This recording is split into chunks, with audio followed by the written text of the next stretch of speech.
Muito bem, menina Sara, olha só, preste atenção aqui. Você tinha pedido para mim as atividades da página 55 e da página 56. Vamos lá, vamos dar uma olhadinha então, vou dar uma pincelada em todas elas aqui. Se restar dúvida, depois você me questiona novamente, tá? Primeiro diz o seguinte, ó, um estudante construiu um gráfico do módulo da força realizada em função da deformação de uma mola em centímetros. Com base no gráfico, determine a constante elástica da mola no Sistema Internacional de Unidade. Bom, então a gente vai. Como eu quero determinar qual é a constante elástica, então a característica da mola, olha só. Vou usar a lei de Hooke. Força elástica igual a constante elástica dividido, vezes a deformação. E aí vamos recorrer ao gráfico. Qual que é essa força elástica? Vamos pegar qualquer um aqui, ó. Vamos pegar essa aqui. 20, força elástica, ó. Substituir. Igual a constante elástica que eu quero encontrar, vezes a deformação. A deformação de 20 correspondente a uma força de 20 newton é de 2 centímetros. Mas lembra que eu tenho que transformar em metros devido ao que? O Sistema Internacional de Unidade. Então vamos lá. Para transformar em metros, eu vou multiplicar por 10 a menos 2. Lembra que multiplicar por 10 a menos 2 é a mesma coisa que dividir por 100. Ok. E aí vamos resolver isso aqui, ó. Como é que a gente resolve isso aqui? Vou fazer aqui, ó. Então a constante elástica, vou passar isso para cá dividindo, vai ficar 20 dividido por 2 vezes 10 elevado a menos 2. 20 dividido por 2 é igual a 10.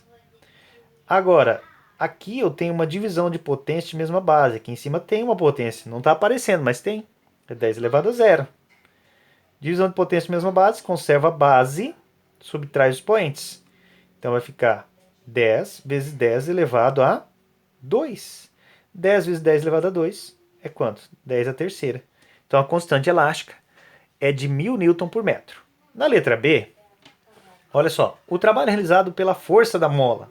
Então como é que a gente determina o trabalho? Conforme a gente viu lá na videoaula, para determinar esse trabalho, basta eu determinar qual é a área que está aqui representada nesse gráfico.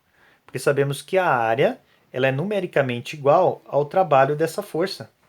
Então vamos aqui, como é que eu determino a área desse triângulo? É a base vezes a altura dividido por 2. A base é 6 centímetros, que eu vou transformar em metro, vezes a altura é 60. Então lá, a base, 6 centímetros, 6 vezes 10 a menos 2, vezes a altura, que é 60, dividido por 2. 6 vezes 60, 360. 360 vezes 10 a menos 2, 3,6. Dividido por 2, 1,8. Questão número 2. Um carro parte do repouso em uma trajetória retilínea, sofrendo a ação de uma força que, em função do deslocamento, tem o seguinte comportamento.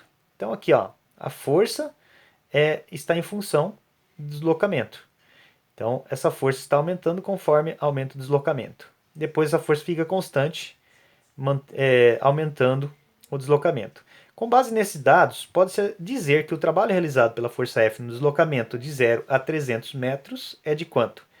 Então, de 0 a 300. Então, da mesma forma que a gente pensou na questão anterior, a gente vai fazer aqui. Vamos calcular a área dessa região. A área dessa região vai me dar, numericamente, qual é o trabalho. Olha só, então, o trabalho dessa força é dado pela área. Que área? A área do trapézio. E aí vamos lembrar, como é que a gente determina a área do trapézio? É a base maior mais a base menor vezes a altura dividido por 2. Base maior, essa medida, 300. Base menor, essa medida, que é 300 menos 100, 200. E a altura? A altura é essa aqui, 100. Muito bom. Então vou substituir base maior mais base menor vezes a altura dividido por 2. 500 vezes 100, 50 mil, dividido por 2. Então o trabalho é de 25 mil joules. Posso escrever isso em notação científica, lembra lá, a vírgula está aqui, ela vai vir para a esquerda. Então nós teremos 2,5 vezes 10 elevado a 4. Beleza? Vamos para a próxima. Questão número 3. Olha só, um bloco está inicialmente em repouso sobre a superfície horizontal a partir de certo instante. Passa a atuar sobre ele uma força F de direção constante, horizontal, cuja intensidade em função da posição S é dada na figura. Calcule o trabalho de F se S igual a zero, ou de S igual a zero, a S igual a 8 metros. Então aqui a gente tem o gráfico, né? E aí, conforme a gente viu, a gente vai calcular a área desse gráfico aqui, ou dessa região. Então vamos chamar de área 1. E a área 2. E aí a gente lembra que para calcular o trabalho a gente faz a subtração dessa área que está acima do eixo da horizontal e a área que está abaixo. Ou seja, eu tenho que o trabalho, que é numericamente igual à área 1 menos a área 2. Beleza? Então, ó, então vamos calcular qual é esse trabalho. Então o trabalho primeiro da área é dado pela área do trapézio menos a área do triângulo.